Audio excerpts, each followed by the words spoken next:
Pendant ce temps-là, à Saïgon, marchandage politique. Le président Thieu est parti, son départ a précipité l'inévitable effondrement militaire. Le vieux Huong, son successeur, se décide enfin à passer le pouvoir ou ce qu'il en reste. Le général Min aura juste le temps de capituler et d'épargner à Saïgon l'apocalypse du pilonnage d'artillerie et des combats de rue maison par maison.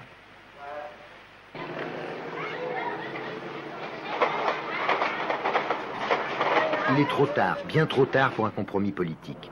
Le pouvoir révolutionnaire, pour bien montrer qu'il refuse Min, envoie 2 avions A-37 mitrailler le palais et la ville.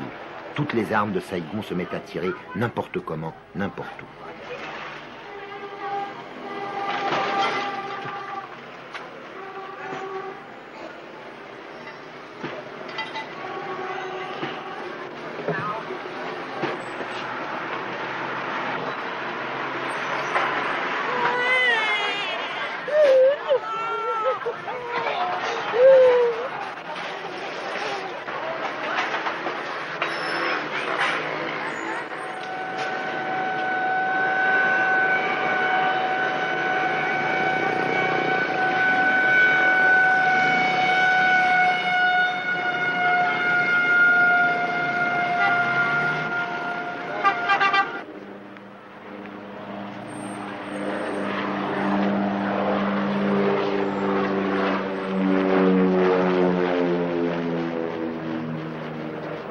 Mardi 29, le commencement de la fin.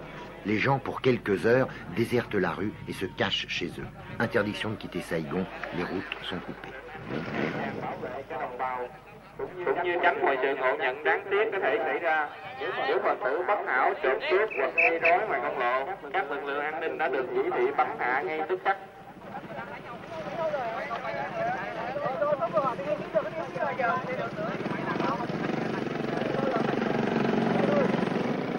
Theo thông cáo số 19 của Tòa An ninh, lệnh giới nghiêm đã được ban hành 24/24.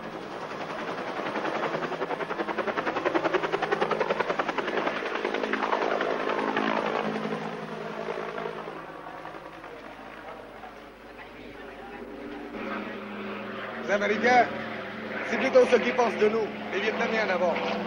Ils nous considèrent comme des cochons, quoi, ni plus ni moins. Ça, c'est sûr. Échapper, enfin, espérons toujours, on a toujours une chance. Il faut toujours espérer, il faut vivre avec l'avenir. Ma famille est coincée ici. La fièvre monte devant l'ambassade américaine où s'entassent des Vietnamiens prêts à tout pour s'embarquer dans les hélicoptères. Pour éviter la honte d'un départ politique à froid, les Américains ont attendu d'avoir les baïonnettes communistes dans le dos. Du coup, la panique est devenue contagieuse, pour beaucoup irraisonnée.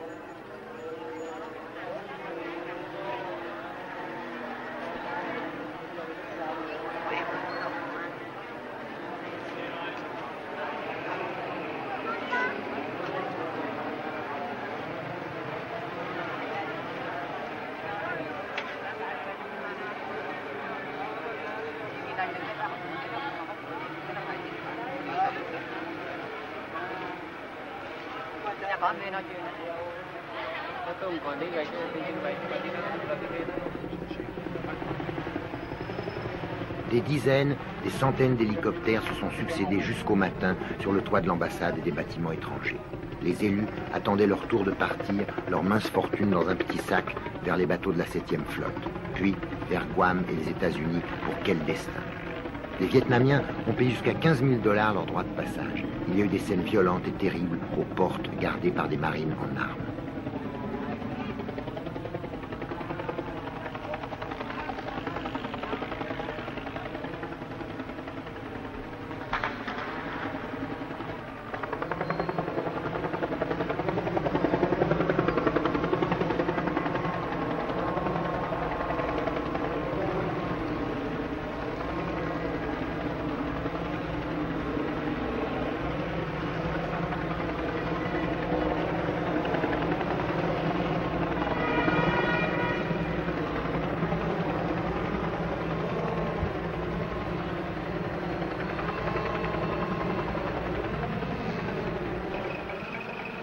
Dans les autobus qui partaient vers Tan Son Nhut, vers les derniers avions, les places étaient chères aussi, seulement pour les Vietnamiens.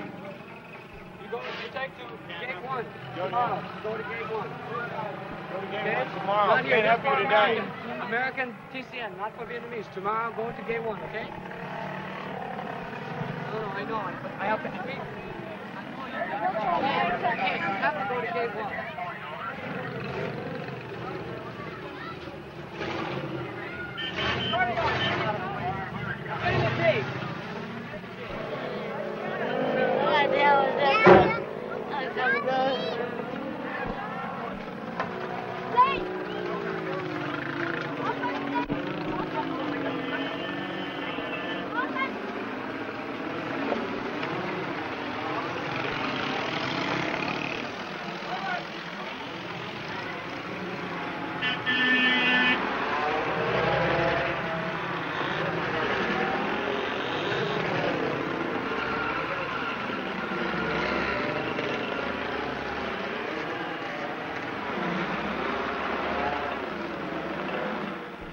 Pourquoi vous partez? Nous suivons le peuple qui part. Mais vous partez de Saigon? Peut-être. Vous avez peur?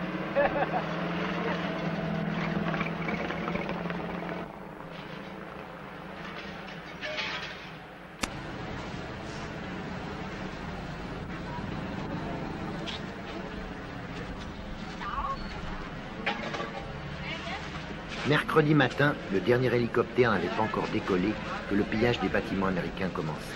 L'ambassade, les PX, les appartements désertés, tout a été nettoyé, méthodiquement, dans l'ordre, sans cri ni bagarre. Avec ou sans uniforme, soldats et policiers participaient au déménagement. Pas une bride perdue. C'était comme une dernière vengeance, une façon de se payer sur les richesses du passé qui n'avaient pas suffi à conjurer le destin.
Oh!